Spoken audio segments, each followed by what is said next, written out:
Kami dari kelompok 6 akan menjelaskan hasil kerja kelompok kami, yaitu yang pertama, Bab 14 pertikaian tentang logos. yang kedua, Bab 15 perselisihan tentang kedua target Kristus. dan yang ketiga. Bab 16 tentang Gereja Ortodoks Timur. Selamat menyaksikan. God bless.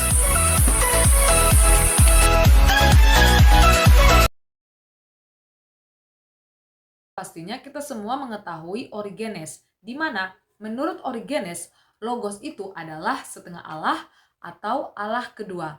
Tetapi pada abad keempat, gereja bertobat dari pandangan yang sesat itu. Nah, tidak sampai di situ saja. Pada tahun ke-318 timbul pertikaian antara seorang presbiter bernama Arius dan seorang uskup yang bernama Alexandria, di mana menurut si Arius ini Yesus tidak mungkin disebut sebagai setengah Allah, di mana anak atau logos adalah makhluk Tuhan yang sulung dan tinggi derajatnya.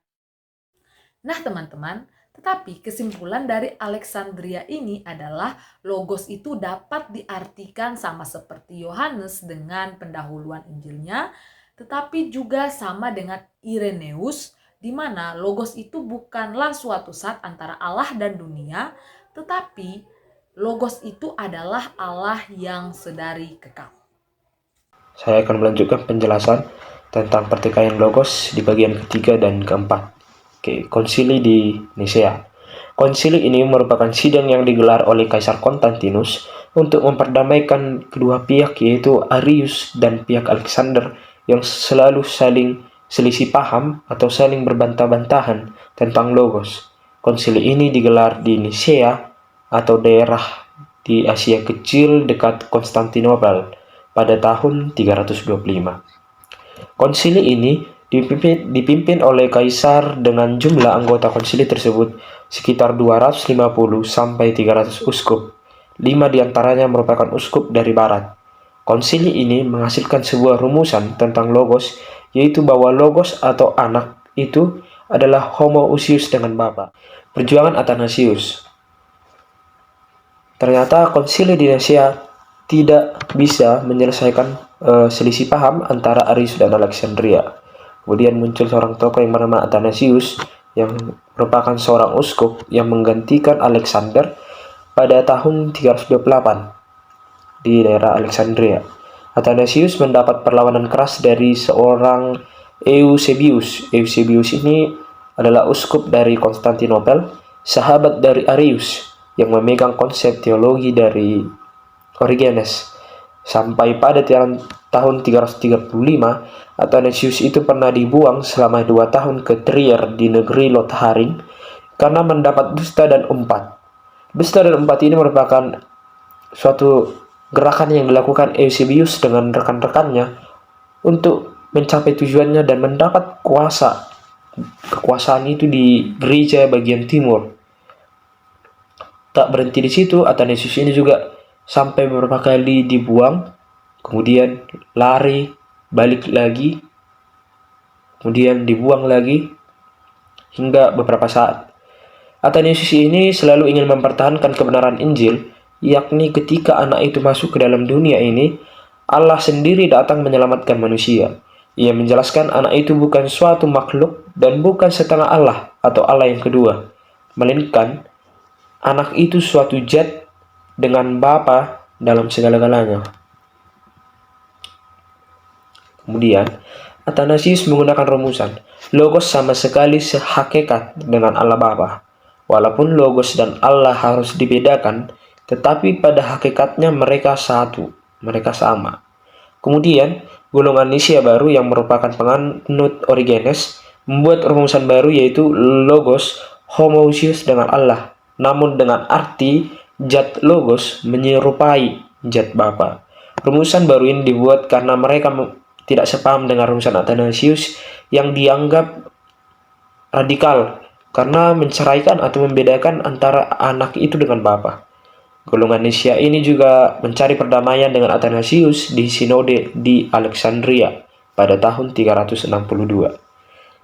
Kemudian setelah Theodosius Agung, seorang anti-Arian, menjadi kaisar pada tahun 379 akhirnya perselisihan ini bisa selesai. Kemudian pada tahun 381 diadakanlah konsili Oikomenes yang kedua. Konsili ini diadakan di Konstantinopel yang memutuskan anak itu homoisius dengan bapa dengan penekanan yang lebih dalam. Lalu mengakui pula bahwa Roh Kudus sejat dengan bapa. Hasil keputusan Nisea dan Konstantinopel ini terlihat tegas dalam pengakuan Nisea atau Nicenum yang mengaku, "Aku percaya kepada satu Tuhan, Yesus Kristus anak Allah yang tunggal, yang lahir dari Sang Bapa sebelum ada segala zaman. Allah dari Allah, terang dari terang, Allah yang sejati dari Allah yang sejati, diperanakkan, bukan dibuat, sehakikat dengan Sang Bapa, yang dengan perantarannya segala sesuatu dibuat, yang telah turun dari surga untuk kita manusia dan untuk keselamatan kita." Kemudian ajaran kaum Arian dan yang lain yang bukan penganut ortodoks disalahkan di Konstantinopel, yang membuat pengaruh tersebut semakin surut di dalam gereja. Terdapat dua perbedaan pemikiran antara gereja Katolik di Barat dan juga gereja di Timur. Di mana gereja di Timur mereka menyimpulkan bahwa Bapa sebagai Allah yang sebenarnya yang tidak diciptakan, dan mereka berpendapat bahwa Anak dan Roh yang diciptakan sehingga lebih rendah meskipun Anak dan Roh pun ilahi. Dan gereja di Timur juga menyimpulkan bahwa Roh keluar daripada Anak, yang berarti Roh lebih rendah daripada Anak atau di bawah Anak. Sedangkan gereja di Barat mereka berpendirian seperti Athanasius yang mengajarkan bahwa Roh keluar dari Bapa dan juga dari Anak, yang diyakini pada keterangan pengakuan Athanasius direncanakan pada abad ke-6. Pada saat ini saya akan menjelaskan tentang bab 15, yaitu perselisihan tentang kedua tabiat Kristus. Pada abad keempat, begitu banyak perbedaan pikiran antara satu dengan yang lain. Hal ini disebabkan oleh perselisihan antara kedua pihak besar, yaitu Patriark Konstantinopel dan Alexandria. Perbantahan terhadap teologia ini menghasilkan suatu hasil pernyataan yang bahwa Kristus tidak bisa menyelamatkan manusia apabila ia bukan 100% Allah dan 100% manusia. Hal ini menimbulkan persoalan baru. Jika seperti itu, sejauh manakah tabiat Kristus menjadi keilahian dan menjadi manusia? Persoalan ini membingungkan para orang Kristen pada saat itu selama 250 tahun. Hal ini menyebabkan gereja Timur pecah dan belum bisa bersatu hingga sekarang. Yang kedua adalah Apollinaris. Pada pertengahan abad keempat, seorang Apollinaris dari Laodikia mengajarkan bahwa Kristus hanya sebatas tubuh saja, tubuh manusia, tetapi roh dan jiwanya adalah ilahi. Tetapi hal tersebut ditolak dan dibantah oleh Konsili Konstantinopel yang menyatakan bahwa jika Kristus bukan 100% Allah dan bukan 100% manusia, mustahil manusia dan Allah bisa dipersatukan. Yang ketiga, Nestorius dan Cyrillus. Terjadi pertentangan dan perbedaan pendapat antara kedua patriark ini. Yang pertama Nestorius yang disebut golongan Antioquia dengan Cyrillus yang disebut golongan Alexandria, di mana Nestorius mengajarkan bahwa apabila Kristus sungguh-sungguh Allah dan sungguh-sungguh manusia, itu bukanlah kesatuan, melainkan keduaan. Bertolak belakang dengan ajaran Cyrillus yang mengajarkan pada keesaan pada tabiat Kristus dan menitik beratkan pada tabiat ilahinya. Sementara itu, tabiat insaninya kurang diperhatikan. Namun dengan pertolongan Uskup Roma, Cyrillus menang pada konsili Oikumenes yang ketiga di Efesus pada tahun 431, sementara itu ajaran Nestorius ditolak oleh gereja dan Nestorius dibuang. Yang keempat, keputusan konsili Chalcedon. Pada tahun 448, seorang teologi yang bernama Eutyches mengajarkan bahwa sebenarnya Kristus hanya bertabiat satu saja. Kemanusiaan Kristus dipengaruhi oleh keilahiannya, atau ajaran yang biasa kita kenal dengan ajaran monosid. Dan pada tahun 449, ada upaya dari Eutyches untuk memaksakan kehendak agar adanya pengakuan akan ajaran monositisme digunakan selaku ajaran ortodoks.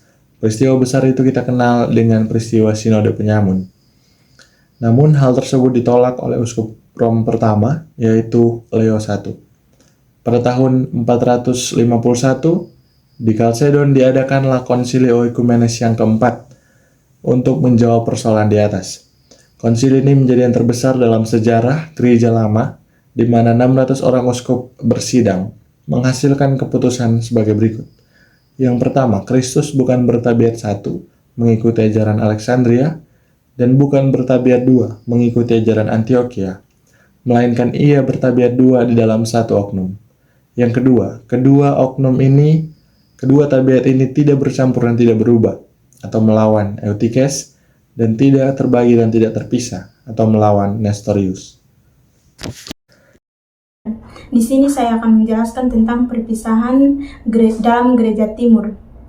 Awal konsili ekumenis berlangsung dari tanggal 8 Oktober sampai dengan tanggal 1 November tahun 451, tempatnya di Chalcedon. Pada saat itu, gereja Mesir dan Syria menolak keputusan Chalcedon karena yang pertama, mereka tidak setuju secara teologial. Yang kedua, mereka tidak suka lagi takluk kepada perintah dari Konstantinopel. Gereja pertama yang memutuskan hubungan gereja dengan pemimpin-pemimpin Konstantinopel adalah Persia. Dan juga gereja Persia adalah gereja yang mengaku ajaran Nestorius. Dan di abad kelima, banyak gereja yang memisahkan diri dari gereja Katolik. Gereja-gereja yang memisahkan diri dari gereja Katolik adalah gereja Armelia, Syria, Mesir atau gereja Koptik dan Abisinia. Dan gereja inilah yang lebih memilih kepada teologi Cyrillus atau ajaran monopsik. Timur lebih dipentingkan merenung Allah atau mistik dan merenung kebenaran atau dogma. Jadi, gereja barat, gereja timur lebih keselamatan dianggap sebagai suatu keadaan baru yang dikaruniakan Tuhan kepada manusia. Keadaan gereja di timur. Gereja di timur mereka mempertahankan peraturan dan susunan lama gerejanya, yaitu segala uskup sama tinggi derajatnya. Hanya gereja seantero saja dapat memutuskan kebenaran dalam sinodenya, yaitu kaidah kebenaran itu ialah Alkitab dan tradisi. Teristimewa keputusan ketujuh konsili besar, yaitu penghabisannya diadakan di tahun 787. Seorang pekabar Injil dan pengembala yang terkenal adalah Johannes Chrysostomus atau mulut emas, uskup Konstantinopel pada tahun 400. Gereja Timur mereka menyebut dirinya bahwa mereka adalah gereja ortodoks atau gereja Katolik Gerika. Gereja ortodoks sangat dianiaya dalam abad ke-20 ini oleh kaum komunis, terutama atau teristimewa di Rusia. Tetapi jumlah anggota kini masih banyak sekali, yaitu kira-kira 140 juta jiwa. Gereja ortodoks diwakili oleh uskup-uskupnya. Di situ nyata betapa indah harta rohani gereja itu yang dipelihara sampai sekarang ini.